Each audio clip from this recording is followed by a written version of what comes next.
श्रोत्रम् मनसो मनोयाद वाचोह वाचम् सौ प्राणस्य प्राणः चक्षुषश्चक्षुः रतिमुच्यधीराः प्रेत्यास्माल्लोकाः अमृता भवन्ति प्रेत्यास्माल्लोकादमृता भवन्ति।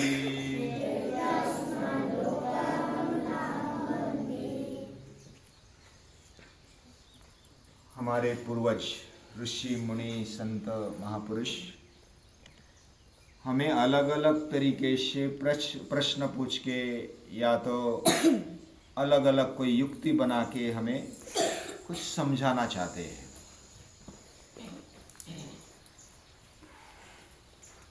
पहले मंत्र में पूछा कि ये कौन सी प्रेरणा से हमारा मन, हमारा प्राण, हमारी वाणी, हमारे चक्षु, श्रोत्र ये चलते हैं, किसकी प्रेरणा से चलते हैं। उससे ये प्रतीत होता है, हमने मनन मंथन चिंतन किया कि हम तो नहीं करते, करने वाली शक्ति कुछ और है। तो शायद ऐसा किसी को लग सकता है कि उपनिषद हमें निराश करना चाहता है, हताश करना चाहता है। आप नहीं करते, आप नहीं कर सकते, आप नहीं सांस ले सकते, आप नहीं हृदय चला सकते। यह निराशा या तो एक न्यूनता हमारे जीवन में लाने का तो प्रयास नहीं, ऐसा किसी को लग सकता है। हम सामान्य हैं, और सामान्य इसलिए है कि हम केवल शरीर के लेवल पर, इंद्रिय लेवल पर विचार करते हैं। और हमारे पूर्वज कौन है? ऋषि मुनि महापुरुष। वे हमें जगाना चाहते हैं कि तू नहीं कर रहा है, कोई और कर रहा है, और तेरा जो अहंकार है कि मैं कर रहा हूं, यह अहंकार नहीं रखना चाहिए।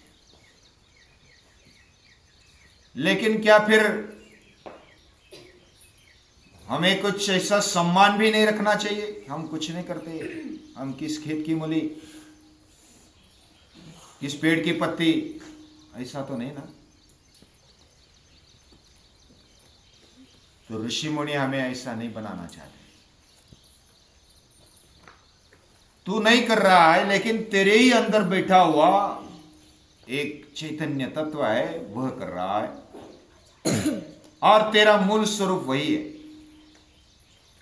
यानी कि तू ही कर रहा है, लेकिन हम बहुत ही भौतिक लेवल पर सोचते हुए बोलते हैं कि हम कर रहे हैं, अहंकार से बोल रहे हैं।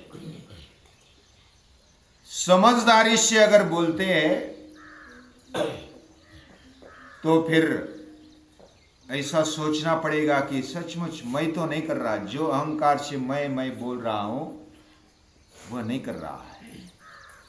आपुलिया बड़े नहीं बोलवत सखा कृपावंत वाचा त्याची। ये वाणी उसके बिना नहीं बोल सकती, ये आंखें उसके बिना नहीं देख सकती। बाइबल में भी एक वाक्य है, it is not he that speak but spirit of thy father speaketh in you. तेरे अंदर ये जो चैतन्य है वो बोल रहा है, वह बुलवाने की शक्ति दे रहा है। और ये जो लेवल है, यानी कि जैसे हम सोचते हैं कि मुझे भोग चाहिए, मुझे खाना चाहिए, पीना चाहिए, सोना चाहिए, अलग अलग भोग हमें चाहिए, वस्तु चाहिए, पदार्थ चाहिए। ऐसे पदार्थों के पीछे लगने वाले हमारे इंद्रियों का स्वभाव,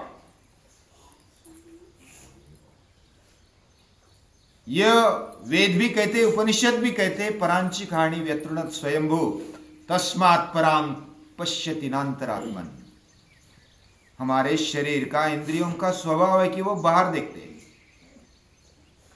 हमें वस्तु दिखती है, पदार्थ दिखता है, और जो नहीं दिखता वो हम नहीं देख सकते। और यही उपनिषद बताना चाहता है कि जो बाह्य दृष्टि है उसको अंतर्यामी कर लो, अंतर्मुख कर लो। यानी बाह्य दृष्टि से देखने के बजाय अंतर्दृष्टि से देखो। मतलब क्या है इसका? बाह्य दृष्टि से देखता है वह पशु है। व्याकरण शास्त्र का, संस्कृत का अभ्यास करेंगे तो पता चलेगा। पश्यति इति पशु, जो केवल बाह्य दृष्टि से देखता है वह पशु है। और अगर बाह्य दृष्टि से देखते हैं तो हम भी पशु ही है, केवल पशु है। वैसे तो हम भी एक प्राणी है।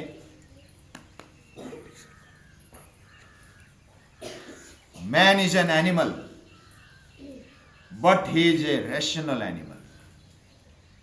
वो बुद्धिमान प्राणी तर्क करता है, जो बाकी प्राणी देख नहीं सकते वो देख सकता है।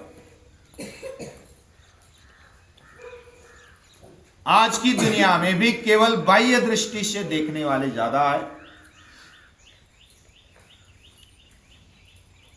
मुझे केवल पैसा चाहिए, वित्त चाहिए, पदार्थ चाहिए, वस्तु चाहिए, और इससे ही मेरा जीवन आनंदी बनेगा, सुखी बनेगा, ऐसा लगता भी है। यानी हमारी दृष्टि बाह्य दृष्टि होने के कारण हम संकुचित बन गए। और जो इसको छोड़ पाता है, यानी कि इंद्रिय की जो बाह्य दृष्टि है उसको छोड़ पाता है, वह उपनिषद समझ पाता है। और ऐसा समझने के लिए हमें इंद्रियों का गुलाम नहीं, इंद्रियों का स्वामी होना पड़ेगा। सचमुच अगर हम सोचेंगे क्या हम इंद्रियों के गुलाम हैं, शरीर के गुलाम हैं, ऐसा लगता है। क्या हमें गुलाम बनना है? हमारी आंखें जैसा चाहे वैसा वो करने लगे, हमारी जिह्वा जैसा चाहे वैसा वो खाने लगे, तो उसका परिणाम अच्छा नहीं आता। जो अच्छा लगता है वही अगर हम खाते जाए तो बीमार पड़ेंगे, पेट दुखेगा, फिर 4-8 दिन गए वैसे ही। यानी जिसमें हम सुख लेना चाहते हैं वह दुख का कारण बन जाता है। ये विचार करने पर ऐसा ही पता चलता है, अनुभव आने पर भी वैसा ही पता चलता है। और योग दर्शन भी इधर क्या कहता है, ये जो हम जीवन में जी रहे हैं या तो अनुभव ले रहे हैं, वह सभी दुख है। और ये दुख को निकालना चाहिए। हेयम दुखम नागतम, जो अभी तो दुख भोग रहे लेकिन आने वाले दुख तो टाल सकते हैं। और सभी के मन में यही इच्छा होती है, हम दुख से दूर जाए। लेकिन आज व्यास पूर्णिमा है, गुरु पूर्णिमा है। वेद व्यास जी ने जीवन का सत्य हमारे सामने ला करके खड़ा कर दिया। व्यासोच्छिष्टम जगत सर्वम, उन्होंने ऐसा एक भी विषय नहीं छोड़ा जो संवाद किया हो, न किया।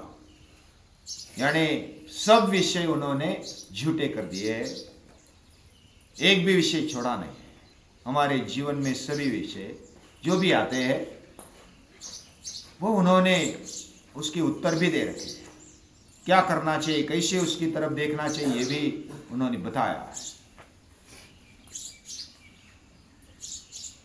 तो वेदव्यास जी वो जीवन के भाष्यकार है। उनके बारे में और जब हमारा गुरु पूर्णिमा का उत्सव मनाया जाएगा तब हम और ज्यादा सोचेंगे। लेकिन आज व्यास पूर्णिमा है। उन्होंने कहा कि ये जीवन है ना, सुख दुख के तंतुओं से भरा हुआ है। कुछ काले धागे होते, कुछ सफेद धागे होते,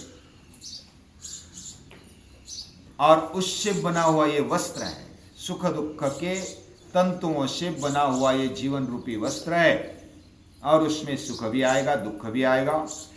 लेकिन उसकी तरफ कैसा देखे, ये दृष्टि डेवलप करना हमारे हाथ में है। और ऐसी दृष्टि देने वाले वेदव्यास जी है। ये व्यासपीठ है। व्यासपीठ का सम्मान होना चाहिए।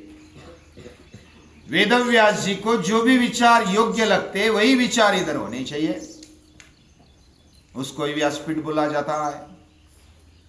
आज उसका अवमूल्यन हो गया है। जो भी स्टेज है उसको भी व्यासपीठ बोल देते हैं।